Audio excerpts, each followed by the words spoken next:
personally sorry for what you've gone through because of Wikipedia. I'm sorry to have unleashed this on the world. I did not intend for this to be an engine of libel as it has become.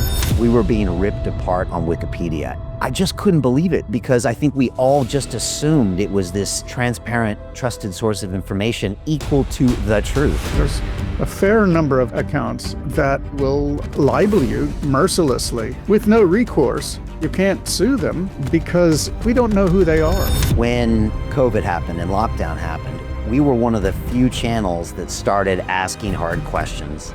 We had the second largest YouTube live stream in the world, and that episode was banned and deleted 10 minutes after we finished it. Spy agencies are very much engaged in shaping public opinion in one way or another. It was shocking. We didn't think that there would be a censorship regime, and Wikipedia was definitely part of that.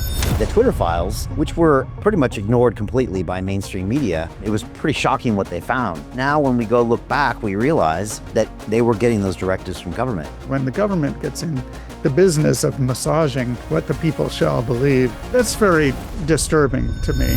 How we can turn Wikipedia around. All I'm proposing is that there be an editorial assembly to make needed changes to Wikipedia. Neutrality is acknowledging that people are ultimately going to end up carving up reality for themselves, and we ought not to impose our views on others.